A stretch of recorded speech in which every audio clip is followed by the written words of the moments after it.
Bloomberg Economics out with a new report. It notes that the U.S.-Ukraine policy whiplash is benefiting Moscow. What do we know? So it's been quite the roller coaster over the last few days. What emerged last week was a plan that seemed to be negotiated between the U.S. and Russia, largely favorable to Moscow in terms of, for example, capping Ukraine's military, ensuring that it would never be a part of NATO, in return for pretty ambiguous security guarantees. Since then, there's been a scramble by Ukraine and its European partners to engage Washington and try and alter those terms. It now looks like at least 9 of the points from that original 28-point peace plan have been adjusted or removed, including some of the ones that Ukraine felt crossed its red lines.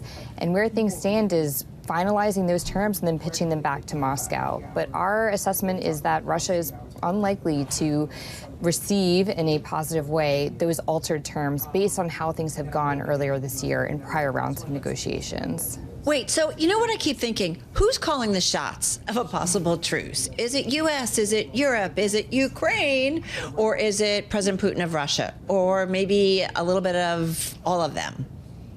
Or who even in Washington is involved in this? It seemed last week when this plan first emerged that some members of the President Trump's own administration weren't even entirely sure where this peace plan came from and whether it had been fully coordinated and agreed to by the U.S. side.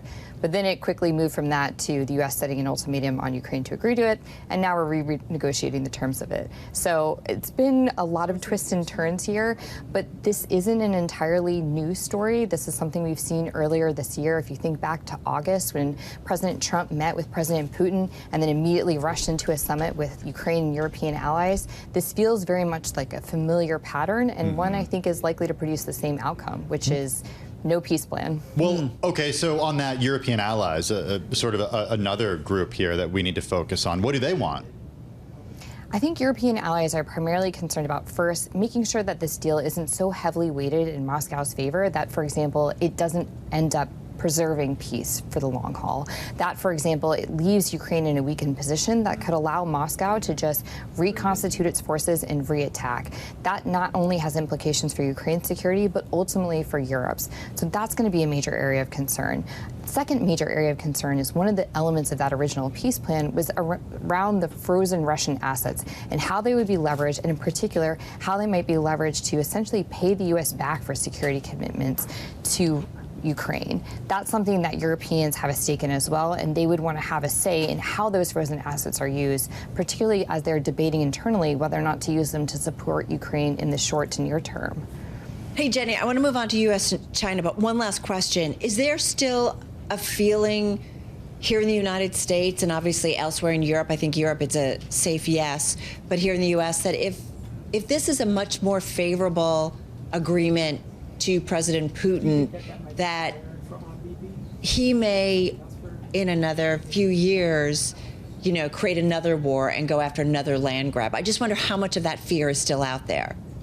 I think that's certainly a concern among foreign policy analysts, especially having watched Putin play this playbook before. We saw with Crimea back in 2014. He played out the peace process. He drew out negotiations and pretended to be genuinely interested in peace. And then he essentially snagged and pocketed the results of that peace process, reconstituted his forces, and launched a full-scale assault on Ukraine just years later. And I think certainly leaders in Europe and Ukraine, but also in the United States, many are concerned about the possibility of that happening again.